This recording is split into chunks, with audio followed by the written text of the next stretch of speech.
হুজুর আকরাম সাল্লাল্লাহু আলাইহি ওয়াসাল্লাম আপনার আমার পয়গম্বর সেজদায় পড়ে কান্দেন উম্মতের মাফের জন্য। এক পর্যায়ে আল্লাহ পাক রব্বুল আলামিন আপনার আমার পয়গম্বরকে আশা দিয়েছেন, ওয়ালাল আখিরাতু খায়রুল লাকা মিনাল উলা ওয়ালা সাওফা ইউতিকা রাব্বুকা ফাতারদা। ও দোস্ত আমার, কিয়ামতের কঠিন ময়দানে ইয়া উম্মতি বলে যখন কাঁদতে থাকবে, হুজুর সাল্লাল্লাহু আলাইহি ওয়াসাল্লামের উম্মতদেরকে আল্লাহ মাফ করতেই থাকবেন। এরপরেও নবীজি খুশি হবেন না। আল্লাহর পক্ষ থেকে একটা ঘোষণা হলো, দোস্ত আমার, আপনার উম্মতের সবাইকে আমি জান্নাত দিব, শুধুমাত্র কেবলমাত্র যারা শিরিক থেকে বাঁচতে পারবে। আর যারা শিরিকের মধ্যে লিপ্ত হবে, শিরিক গুনার মধ্যে যদি যারা লিপ্ত হয়ে যায়, তওবা না করে দুনিয়া ছাড়েন, আমি শিরিকের গুনাহ আমি আল্লাহ মাফ দিব না, শিরিকের গুনাহ আমি আল্লাহ মাফ দিব না। আল্লাহর পয়গম্বর বলেন, শিরিকের গুনাহ যদি আমার উম্মত করে, এরা আমার উম্মত হতে পারে না। وَإِذْ قَالَ لُقْمَانُ لِابْنِهِ وَهُوَ يَعِظُهُ يَا بُنَيَّ। স্মরণ করো তোমরা ওই দিনের কথা। হাকিম লুকমান তার সন্তানকে যখন নসিহত করেন, তোমরা সেই দিনের কথা মনে করো। লোকমান হাকিম সন্তানকে নসিহত করতেছেন। সন্তানের অবশ্যই কোনো না কোনো একটা নাম ছিল না। আরো জোরে কর। মানুষের সন্তান, মানুষ তার সন্তানকে একটা নাম তো অবশ্যই ডাকে। আল্লাহ পাক এখানে নাম উল্লেখ করেন নাই। হাকিম লুকমান তার সন্তানকে যখন নসিহত করবেন, তখন নাম উল্লেখ করেন নাই। ইয়া বুনাইয়। আমরাও আমাদের সন্তানদের প্রতি যখন বেশি খুশি হই, কিছু শব্দ ব্যবহার করি। বাবা, সোনা, সান, লক্ষ্মী, এই জাতের কিছু আদরের শব্দ আছে না নাই? হাকিম লুকমান উনার সন্তানকে নসিহত করার আগে, উপদেশ দেওয়ার আগে এই জাতের আদরের শব্দ ব্যবহার করতেছেন। আমরাও আমাদের সন্তানদেরকে ডাকি। প্রথম কথা হলো, পিতা হিসাবে কোনোদিন সন্তানকে নসিহতই করি না। আমরা আমাদের সন্তানদেরকে লালন পালন করি ঠিক, আদর্শের ব্যাপারে কোনোদিন নসিহত করি না। একজন আদর্শ পিতা, আদর্শবান পিতা তার সন্তানকে যেই উপদেশগুলো যেইভাবে দেওয়া লাগে, জীবনে কোনোদিন বাপ পুত একসাথে বই না। ঠিক আরো আসতে কমায়। মানুষ জানিয়ে রাখবেন, শুধু সন্তান জন্ম দিলেই যথেষ্ট না। সন্তানের কিছু পাওনা দাওনা আছে। সব পাওনার আলোচনা হবে না, শুধু যেই বিষয়টা আমি বোঝাতে চাচ্ছি, আমরা পিতা হইয়া সন্তানকে ধীরে ধীরে নীরবে পিতা মাতা গার্জিয়ানরাই সন্তানটারে কিটকিটে মেজাজের এবং বেয়াদব বানায় দেই। আস্তে আস্তে বানাইতেছি, নিজেরা টের পাই না। মুসলমান ইমানদার ভাইরা আমার, আল্লাহ পাক রব্বুল আলামিনের কাছে হাকিম লোকমানের কথা কত ভালো লাগছে। লোকমানের কথাটা মহান আল্লাহ কোরআনের আয়াত বানায় নাজিল করেছেন, কিয়ামত পর্যন্ত যেন মানুষেরা ওইখান থেকে শিখতে পারে, নিজেদের সন্তানদের সাথে এইভাবেই আলোচনা করতে পারে। হাকিম লোকমান তার সন্তানকে নসিহত করতে গিয়ে তিনি বলেন, রে আমার কলিজার টুকরা সন্তান, সাবধান, জীবনে কোনোদিন আল্লাহর সাথে শরীক করবা না। আমরা এখানে যারা আছি হাত উঠাবো না, শুধু বুকে হাত দিয়া নিজের বিবেককে জিজ্ঞাসা করি। সন্তান অবশ্যই জন্ম দিয়েছি, সন্তান লালন পালন করেছি, কয়দিন নিজের সন্তানকে এই কথাটা বুঝিয়েছি, বাবা রে আমার একজন মালিক আছেন, ওনারে ডাকি আল্লাহ বলে, আমার মালিক আল্লাহ, তোমার মালিকও আল্লাহ। আল্লাহর সাথে জীবনে কাউকে শরীক করবে না। আপনার সন্তান যদি জীবনে কখনো শিরিক করেও ফেলে, আল্লাহ আপনাকে জিজ্ঞাসা করবে না, কারণ পিতার দায়িত্ব পালন করেছেন। হাকিম লোকমানের কথাটা আল্লাহ আমাদেরকে শোনায়া ইঙ্গিত দেন, শুধু বাক কাপড় দিলেই সন্তান লালন পালনের দায়িত্ব হয় না। দস্তরখানে নিয়ে বসো, মাঝে মাঝে পিতা পুত্র বৈশা আলোচনা করো। জানিয়ে রাখবেন, এই ওয়াজ নসিহতে যেই যুবকরা, যেই ছেলেরা আমাদের কথাগুলো শুনে, এই কথাগুলো তাদের অন্তরে যতটুকুন গাঁথে, আপনি জন্মদাতা পিতা, যদি আপনার সন্তানকে পাশে নিয়ে আপনি কথাটা বলেন, আমি শপথ করে বলতে পারি, গ্যারেন্টি দিয়ে বলতে পারি, পাথরে লিখার মতো আপনার সন্তানের অন্তরে খোদাই করে লেখা হবে। পিতার উপদেশ সন্তানের জন্য খুব গুরুত্বপূর্ণ হয়ে যায়। লক্ষ্য করে দেখবেন, বাবায় যদি কোনো কিছু বলিয়া যায়, বাবা মারা যাওয়ার পরও এই সন্তানরা বাবার কথাগুলো মনে রাখে, দুনিয়াদারির কথাবার্তা মনে রাখে। আর যদি আপনি একজন পিতা হয়ে এই কথাটা বারবার এদের কানে শোনাইতেন, বাবারে আল্লাহর সাথে জীবনে কোনো দিন কাউকে শরীক করবা না। পরের আয়াতে বাবা আদেশ দিতেছেন, হাকিম লোকমান তার ছেলেকে বলেন, বাবা নামাজ কায়েম করবা, নামাজ ছাড়া যাবে না, সাবধান, নামাজ ছাড়া যাবে না।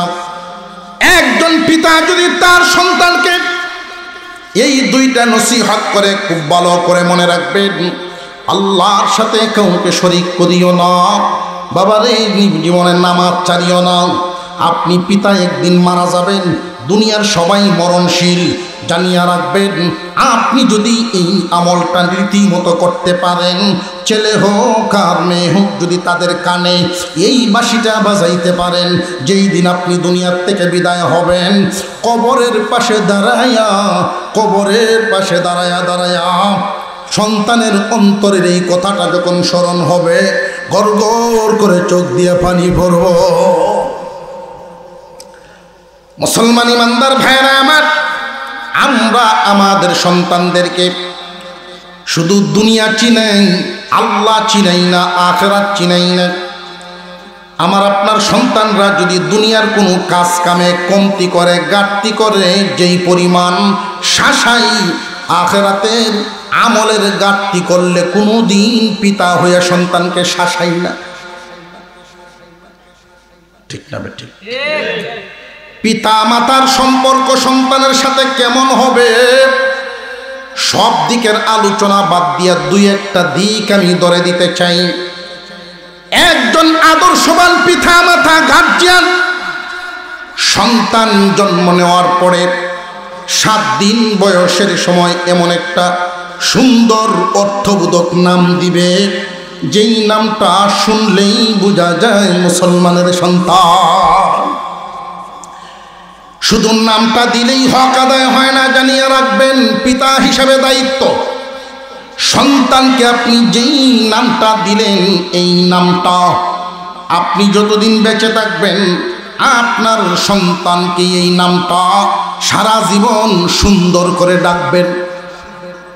সুন্দর নাম দেওয়া যেমন জরুরি, সন্তানের নামটা বাবার জবান থেকে সুন্দর করে ডাকাও জরুরি। আমরা ধীরে ধীরে তিলে তিলে সন্তানকে কিটকিটে মেজাজ এবং বেয়াদব বানায় দেই। ওই জায়গাটার মধ্যে আমরা খেয়াল করি না, নাম একটা দেই ঠিক, বড় হুজুরের কাছ থেকে আইয়া নাম হুজুরে দিছেন, কিন্তু আমরা এই নাম কোনোদিন ভালো করে ডাকি না। ঠিক আস্তে আস্তে কয়, মনে মনে করলেব শেষ হইতের কারবার। নাম ডাকে ঠিক মতো, নাম রাখিয়ে দিছে কামরুল ইসলাম, কত সুন্দর নাম। এই কামরুল ইসলাম শব্দটা বাপে আর কোনোদিন হুরাইল না, কামরুল পর্যন্ত যায়। আর যদি মেজাজ বেড়ার খারাপ থাকে, কামরুল্লিয়া আছে না নাই? আব্দুর রাশিদ, কত সুন্দর নাম।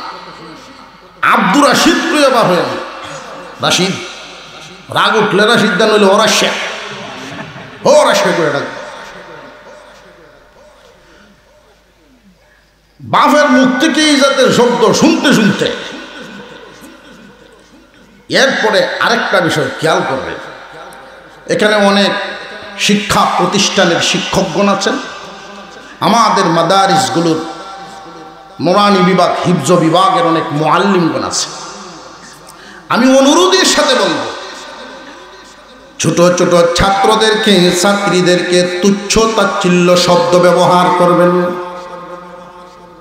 এই শব্দগুলো ব্যবহার করলে ওরা কিটকিটে মেজাজের হয়, এটা প্রভাব পড়ে, তাদের মন দুর্বল, মরিয়া যায়। গরিব হোক আর ধনী হোক, প্রত্যেকের সন্তান তার কাছে শাহজাদার মতো। তুমি তোমার সন্তানটারে তুচ্ছ তাচ্ছিল্য শব্দ দিয়া ডাকবা না। বাবা হিসাবে সব সময় যদি সন্তানকে সুন্দর ভাষায় ডাকো, তুমি বলে সম্বোধন করো, তুমি বলে সম্বোধন করো। একজন শিক্ষক তার ছাত্র ছাত্রীদেরকে তুমি বলে সম্বোধন করে, পিতা মাতা সন্তানদেরকে তুমি বলে সম্বোধন করে। এইভাবে ডেকে ডেকে যখন কোমল ভাষায় ডাকার অভ্যাস করবে, চলতে ফিরতে যদি কোনোদিন কোনো কারণে তুমি থেকে তুই আসে, বেত্রাঘাতের চাইতেও ওরা কঠিন মনে করবে। কথা বুঝে আসতেছে? সন্তানদেরকে কেমনে ডাকা লাগে আমরা এটাও জানি না। একটা সন্তানকে আপনি তিল তিল করে বড় করবেন, সন্তানকে আপনি মজবুত করে বড় করেন। অনেক মানুষ দেখবেন গর্ব ভরে এই কথাগুলো বলে, হুজুর আমার ছেলে মেয়েরে ফালছি ফুলের মতো। এটা তো মানুষ, ফুলের মতো হইলে তো না। মানুষ আর ফুলের মধ্যে বেশ কম আছে না? আপনার সন্তানকে ছোটবেলায় কৃষি কাজ শিখাইতে হবে এমন কোনো কথা নয়, তবে কৃষি জমিতে নামা শিখাইয়া দেন। আপনি কৃষি জমিতে কাজ করেন, আপনার 7-8 বছরের বাচ্চাটাকে বলবেন এক জগ পানি লইয়া যায় আমার জন্য। এই যে পানি নিয়ে আপনার জন্য গেল, দায়িত্বশীল হওয়া শিখবে। জমিনে আপনি রোয়া লাগাইবেন, চারা লাগাইবেন, ওইটা তো সে পারবে না, তবে হাতে ধরুক, কাদার মধ্যে হাঁটুক, দুইটা লাভ। 1 নাম্বার লাভ হইল দায়িত্বশীল হওয়া শিখবে। 2 নাম্বার, আপনি বাবার সাথে যতক্ষণ আপনার সন্তান থাকবে, দুষ্ট পরিবেশ থেকে সে নিরাপদ থাকবে। আস্তে আস্তে তারে তিল তিল করে বল। অনেক মহিলারা দেখবেন মেয়ের ব্যাপারে বলে মেট্রিক পাস করাইছি, আইএ পাস করাইছি, আমার জি ঠাল দুইয়া বাতলয় না, এবারই ভাবছি। আচ্ছা, এই গজব যার উপরে গিয়ে নাজিল হইব, হ্যান্ডের ভাই বলছে কি জিনিস আইছে, জোরে কোন ঠিক হবে। আস্তে আস্তে আমাদের এই সমাজকে আমরা নিজেরাই বিশৃঙ্খল করে দিচ্ছি। সন্তানকে যদি তিল তিল করে মজবুত করে বড় করতেন, জেনে রাখবেন একটা পাথর হাতুড়ির বাড়ি যদি নিতে না পারে, কোনো পাথর যদি হাতুড়ির আঘাত নিতে না পারে, ওইটা কোনো কাজে লাগবে না, না বিল্ডিংয়ে না কোনো ব্রিজের কালভারে লাগবো। ছেলেকে ডিগ্রি পাস করালে, এখন আপনি যদি কোনো কাজের মধ্যে তারে অভ্যস্ত আগে না করে থাকে, কোনো দিন কোনো কাজ এসে লাগছে না, ডিগ্রি পাস করার পরে আপনার এই ছেলের মাথায় মনে হবে আসমান ভেঙে উঠছে, ঠিক না বেটে? সন্তানকে শুধু জন্ম দেওয়া, কাপড় চোপড় আর টাকা পয়সা দেওয়া এই দায়িত্ব শেষ না। আপনার কথার মাধ্যমে সন্তানের অন্তরে যেন এই কথাটা উদয় হয় যে এই দুনিয়া চিরস্থায়ী নয়। আমার আব্বার নসিহত থেকেই বুঝতে পারি আখিরাত বলতে কিছু আছে। একখান হাদিস আপনাদের সামনে তিলাওয়াত করেছি। আপনাদের অসুবিধা হইল কি? কিছু সময় তো আলোচনা হইতো, আইসি যখন তারা তো খুশি হইলে না লাগবো আমার আসে না। পরে গত বছর আমার মনে আছে, আসতে আসতে অনেক লেট হয়ে গেছে, এরপরেও আপনারা ছিলেন। আমি ওই দিন থেকে বুঝতে পারছি এই মাহফিল আল্লাহ তাআলা যেন কবুল করে নেন। আমি তখন দোয়া করছি আপনাদেরকে যেন আল্লাহ কবুল করেন, আমাদের মহব্বতটা যেন আল্লাহ স্থায়ী করেন। বাবা তার সন্তানকে বলতেছেন শিরিক করা যাবে না। যে শিরিক হলো আল্লাহর ভাষায় মহান আল্লাহ বলেন, وَإِذْ قَالَ لُقْمَانُ لِابْنِهِ وَهُوَ يَعِظُهُ يَا بُنَيَّ وَإِذْ قَالَ لُقْمَانُ لِابْنِهِ وَهُوَ يَعِظُهُ يَا بُنَيَّ لَا تُشْرِكْ بِاللَّهِ। রে আমার কলিজার টুকরা সন্তান, রে বাবা, আল্লাহর সাথে কাউকে শরীক করবা না। কেন জানোনি? কেন জানোনি রে বাবা? ইন্নাশ শিরকা লাযুলমুন আযীম। শিরিক হলো বড়ই মারাত্মক গুনাহ, সবচেয়ে বড় গুনাহ। হুজুর আকরাম সাল্লাল্লাহু আলাইহি ওয়াসাল্লাম, আপনার আমার পয়গম্বর, সেজদায় পড়ে কান্দেন, সেজদায় পড়ে কান্দেন উম্মতের মাফের জন্য। এক পর্যায়ে আল্লাহ পাক রব্বুল আলামিন আপনার আমার পয়গম্বরকে আশা দিয়েছেন, ওয়ালাল আখিরাতু খায়রুল লাকা মিনাল উলা ওয়ালা সাওফা ইউতিকা রাব্বুকা ফাতারদা। ও দোস্ত আমার, কিয়ামতের কঠিন ময়দানে ইয়া উম্মতি বলে যখন কাঁদতে থাকবে, হুজুর সাল্লাল্লাহু আলাইহি ওয়াসাল্লামের উম্মতদেরকে আল্লাহ মাফ করতেই থাকবেন, করতেই থাকবেন। এরপরেও নবীজি খুশি হবেন না। আল্লাহর পক্ষ থেকে একটা ঘোষণা হলো, দোস্ত, ও দোস্ত আমার, আপনার উম্মতের সবাইকে আমি জান্নাত দিব, শুধুমাত্র কেবলমাত্র যারা শিরিক থেকে বাঁচতে পারবে।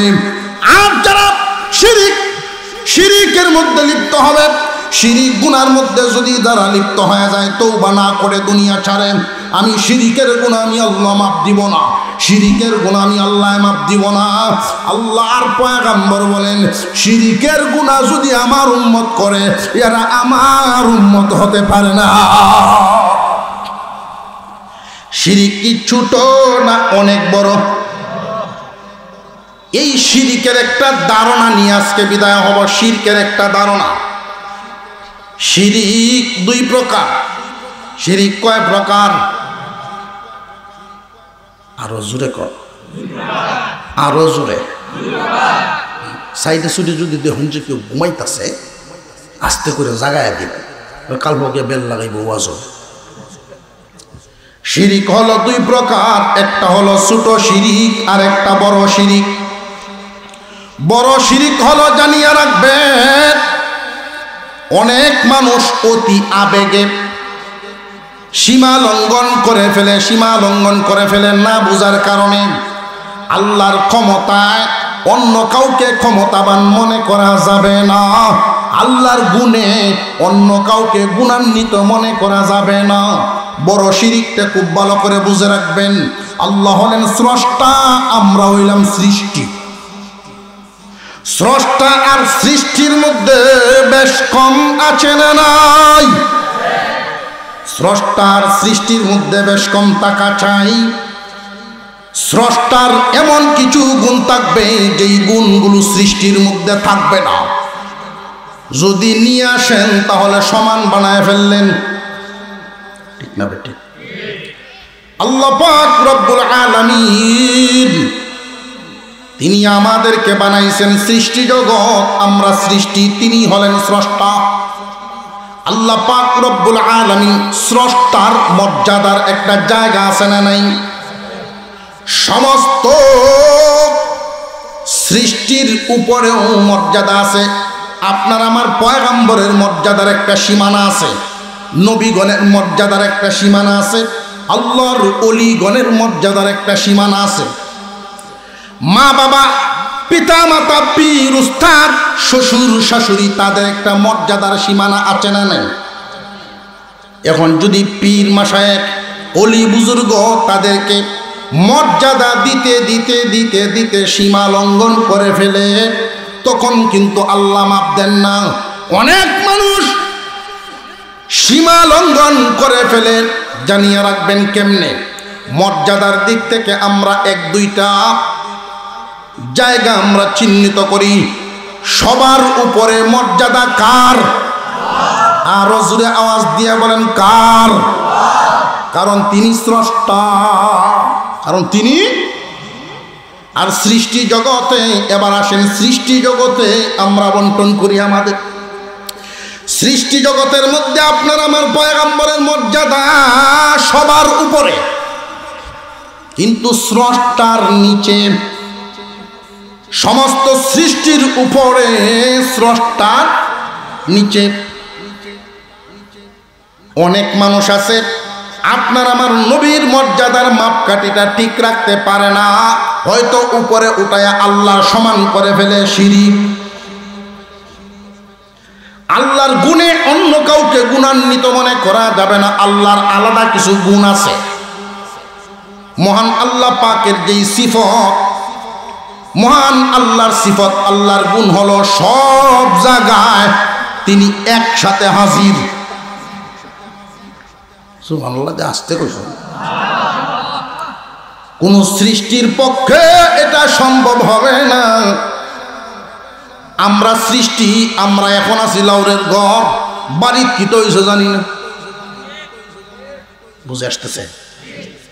তবে হ্যাঁ, এখানে একটা কথা আছে, যদি আল্লাহ জানান, আল্লাহ কোন বান্দার মর্যাদা বাড়ায় দেওয়ার জন্য কারামত প্রকাশ করান। অনেক অলিগণের দ্বারায় অলৌকিক ঘটনা ঘটে, যেটা স্বাভাবিক ঘটনা নয়, অস্বাভাবিক। পানির উপর দিয়ে কি মানুষ হাঁটতে পারে নাকি? কিন্তু যদি কেউ হাঁটে, এটা হইল অস্বাভাবিক। জানিয়ে রাখবেন, নবীগণের মাধ্যমে, অলিগণের মাধ্যমে যে কোনো ধরনের ইতিহাস আমরা শুনি, ঘটনা শুনি, যদি এটা শুনেন প্রথমেই শুকর আদায় করবেন আল্লাহর, কারণ বান্দার কোনো ক্ষমতা নাই এই কাজগুলো গঠায়া দেন কে?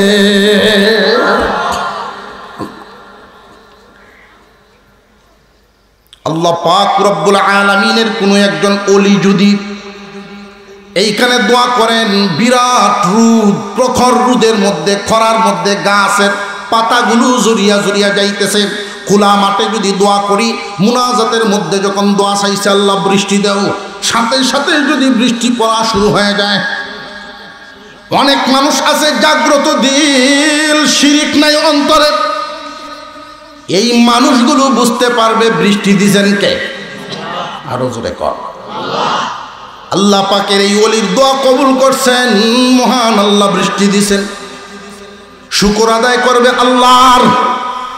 কিন্তু কিছু মানুষের অন্তরের ডাক না লাগার কারণে তারা বুঝতে পারে না আল্লাহরে কোন সময় খুঁজবো। বাবার পিছু দৌড় শুরু করছে, বাবা কাম না কিতা করছে, মেঘলা মারছে। বাবাই কি মেঘলা মাইছে না আল্লাহ দিছেন? এই যে বিষয়টা বুঝাই গেল।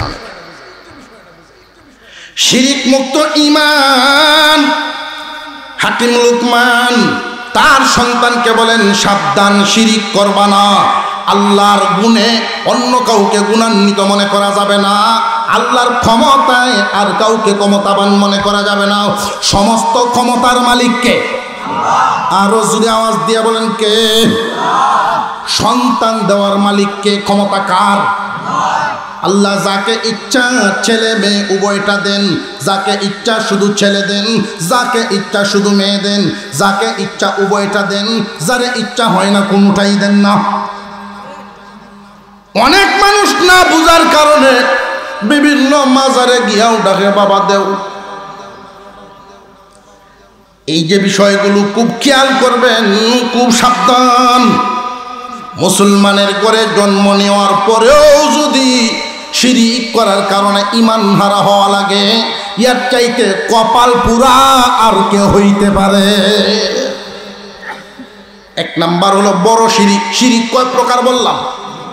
আরো জোরে কন। মনে মনে হইল একটা, আল্লাহর ক্ষমতায় আল্লাহর গুণে অন্য কাউকে ক্ষমতাবান গুণী মনে করা। দুই নাম্বার হলো ইবাদত বলতে যা আছে একমাত্র আল্লাহ রাজি খুশির জন্য করা, লোক দেখানো ইবাদত করা যাবে না। এটা ছোট শিরিক। শিরিক দুই প্রকার, একটা হলো বড় শিরিক, আরেকটা হলো ছোট শিরিক। বড় শিরিক আল্লাহর ক্ষমতায় অন্য কাউকে ক্ষমতাবান মনে করা। ছোট শিরিক আল্লাহর জন্য যেই ইবাদত, এই ইবাদতে লোক দেখানো আইনে শামিল করা। একখান আয়াত আপনাদের সামনে পেশ করলে সহজে বিষয়টা আরো বুঝে আসবে। সূরাতুল ফাতিহা আমাদের সকলের পড়া আছে না নাই? সূরাতুল ফাতিহার ভিতরে একখান আয়াত আল্লাহ পাক রব্বুল আলামিন এই আয়াতের ব্যাপারে জানায় দিলেন। এই আয়াত সূরাতুল ফাতিহা আমি আর বান্দার মাঝে বন্টন করা, স্রষ্টার সৃষ্টির পার্থক্য বুঝায়। স্রষ্টা আর সৃষ্টির পার্থক্য বুঝায় আলহামদু সূরা। এই সূরার ভিতরে আল্লাহ বলেন, বান্দারে এইভাবে তোমরা জীবন যাপন করবা। এই কথার দ্বারা আল্লাহ কি বুঝাইলেন? ঈমানকে খাঁটি করা। ইয়াকা না'বুদু ওয়া ইয়াকা নাস্তাঈন। একমাত্র তোমারই ইবাদত করি আর তোমার কাছেই সাহায্য চাই। চাওয়ার জায়গাও একটা, ইবাদত দেওয়ার জায়গাও একটা। চাওয়ার জায়গা কয়টা? আরো জোরে কোন কয়টা? দেওয়ার জায়গাও একটা। ইবাদত যা আছে লোক দেখানো ইবাদত, নবীজি বলেন এটাই ছোট শিরিক। ইবাদত সাধারণত তিন ভাগে বিভক্ত: শারীরিক, মালি, শরীর মাল মিলিয়া। হয়তো শরীর দ্বারা ইবাদত, বডি দ্বারা, আর না হয় মাল দ্বারা ইবাদত, আর না হয় মাল এবং বডি উভয়টা মিললে ইবাদত। শারীরিক ইবাদত হলো নামাজ, রোজা, জিকির, আজকার, কোরআন তিলাওয়াত। যে সমস্ত ইবাদত করতে গেলে বডি লাগে। কথা বুঝে আসতেছে? আপনারা কেলা কেলা ঘুমো আব্দুল হান্দে উঠছে না, আলহামদুলিল্লাহ। সজাগ কে কে হাত তুলেন? আমরা একসাথে মুনাজাত করে যাব তো ইনশাল্লাহ? হাত নামান। শারীরিক যত ইবাদত একমাত্র কার জন্য করব? মালি ইবাদত, কুরবানি, যাকাত, ফিতরা, দান খয়রাত, এগুলো মাল লাগে, বডি না। বডির ইবাদত, মালের ইবাদত। বডি মাল মিললে ইবাদত, হজ করলে দুইটা লাগে। ইবাদত কয়টা ভাগ পাইলাম? এই তিনটার মধ্যে শিরিকের গন্ধ পাওয়া যায়। অনেক মানুষ এমন আছেন শিরিক করে ফেলে। কইতাম নি একদিকে, যদি কেউ উঠে পড়ে মনে কিছু নেই, আমি তোর চিনি না। ইলেকশন আইছে, নামাজ পড়া শুরু হইছে। এটা কি আল্লাহর নামাজ না বুড়ের নামাজ? বডির ইবাদত লোক দেখানি শুরু হয়েছে। বার্ধক্যে পৌঁছে গেছে, এমনি সারা জীবন গেছে, নামাজ পড়ছে না। বুড়া অবস্থায় যখন এখন বার্ধক্যে পৌঁছে গেছে, মানুষে গাইল পারে, তোমার মতো একটা বুড়া মানুষ নামাজও না যায়। আমরা বিহুদ হচ্ছে না।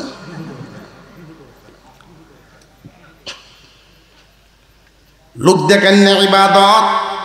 সাবধান, এই মানুষগুলোর জন্য আল্লাহ ঘোষণা দেন, ফাওয়াইলুল লিল মুসাল্লিনা আল্লাযীনা হুম আন সালাতিহিম সাহুন আল্লাযীনা হুম ইউরাউনা ওয়া ইয়ামনাউনাল মাউন। ধ্বংস মুসল্লিদের জন্য। মুসল্লিদের জন্য ধ্বংস কেন? মুসল্লিদের জন্য তো আল্লাহ জান্নাত বানাইছেন, জান্নাত রাখছেন সেজদাকারীর জন্য। আল্লাহকে যারা আল্লাহর কুদরতি পায়ে সেজদা দেয়, শিরিক মুক্ত ঈমান লইয়া যারা যাবে, নামাজি মুসল্লিরা জান্নাতে যাবে, তাহলে এরা ধ্বংস কেন?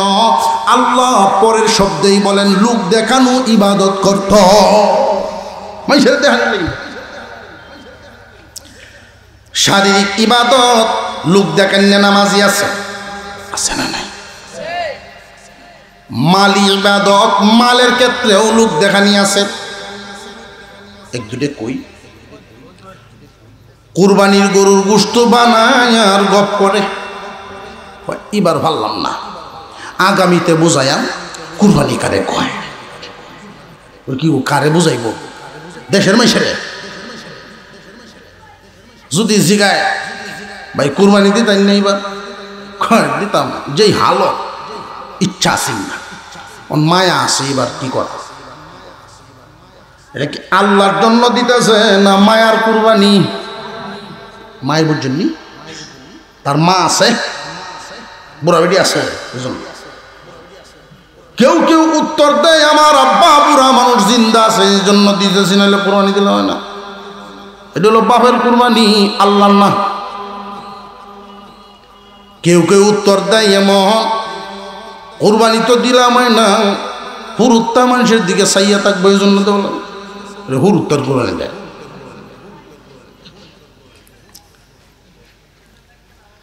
কুরবানি মালি ইবাদত। আল্লাহর রাস্তায় যদি দেন, ছাগল ছানা হোক, 1 বছর বয়স যদি হইয়া যায়, ছোট হোক কুরবানি, ইখলাস যদি আল্লাহর জন্য হয়, এটা বাড়াইতে বাড়াইতে বাড়াইতে বাড়াইতে আল্লাহ পাহাড় পরিমাণ নেকি করে দিবে। আর যদি লোক দেখেন হয়, বেশি টাকা দিয়া সার কিনছে, কাজের লোক বা কর্মচারী শরীরদেরকে কয়, বাজার তো দুটো ঘুরান দিয়ে আন, মানুষের দেহ কিবার কিতা দিতেছি, গেল। মিজানে যখন আমাদের আমল নামা উঠানো হবে, এর হালত কি হবে জানেননি? দেখতে দেখা যাবে অনেক বড়, পাল্লায় ওজন হইব কম। আবার অনেকের আমল নামা হবে, দেখতে দেখা যাবে ছোট, ওজন হইব অনেক বেশি।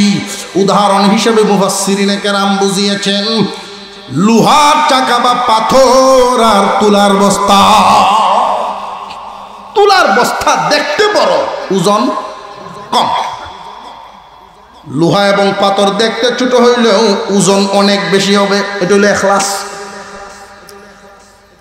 মালের ইবাদত, শারীরিক ইবাদত, শিরিক মুক্ত টাকা চাই, এটা একমাত্র কার জন্যই?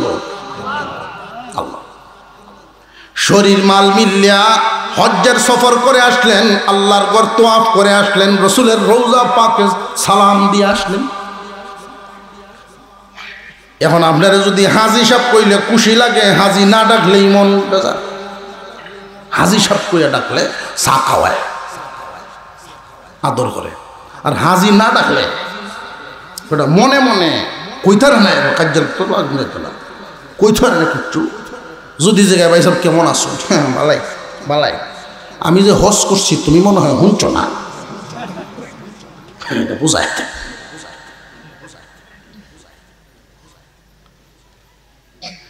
এটার মধ্যেও দেখা যায় গন্ডগোল আছে, এটাও শিরিক।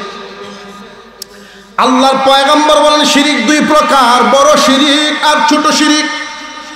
আমার উম্মত যদি এই দুই প্রকার শিরিক থেকে বাইচা ঈমান লইয়া দুনিয়া থেকে আসতে পারে, ছোট শিরিক এবং বড় শিরিক এই দুইটা শিরিক থেকে নিজেদেরকে বাঁচাইয়া দুনিয়া ছাড়তে পারে, আল্লাহ পাক রব্বুল আলামিন এদের ব্যাপারে ঘোষণা দেন, ইন্নাল্লাযীনা আমানু ওয়া আমিলুস সালিহাতি কানাত লাহুম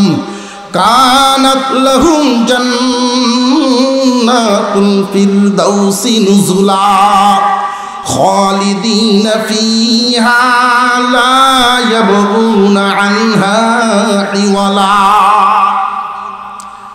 আল্লাহ পাক রব্বুল আলামিন রাররা পরিমাণ ঈমানওয়ালাকেও জান্নাতের মেহমান বানাবেন।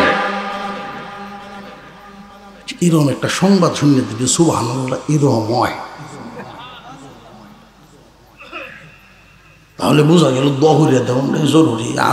আর সহ্যটা চাইতে তো হয় না, আমরা এটা বোঝা যাচ্ছে। রাররা পরিমাণ বুঝছেন, সরিষার দানা পরিমাণ ঈমান লইয়াও যদি কেউ মরে, ওই মানুষটাকেও আল্লাহ জান্নাতের মেহমান বানাবে। ঈমানের হালত যদি আরো বেশি হয়, তার জন্য নিয়ামত আরো বেশি। আল্লাহ পাক রব্বুল আলামিন চান বান্দার যতটুকু ঈমান আছে এটার মধ্যে যেন শিরিক না থাকে, শিরিক মুক্ত চান।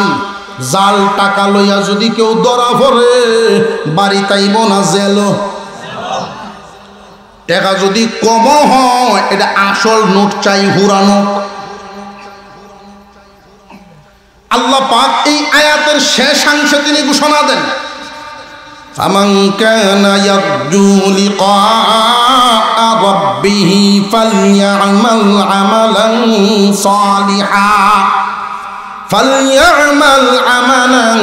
সালিহান ওয়া লা ইউশরিক বিইবাদাতি রাব্বিহি আহাদা। রে আমার বান্দা বান্দি যারা চাও আল্লাহর দিদার, নবী আপনি জানায় দেন, যারা চায় আল্লাহর দিদার, আল্লাহর দিদার কি দুনিয়াতে না জান্নাতে? আল্লাহ পাক বুঝায় দিলেন, যারা চায় আল্লাহর দিদার, আল্লাহর সাথে সাক্ষাৎ জান্নাতের ভিতরে, তারা যেন শিরিক মুক্ত ঈমান আমল লইয়া আসে।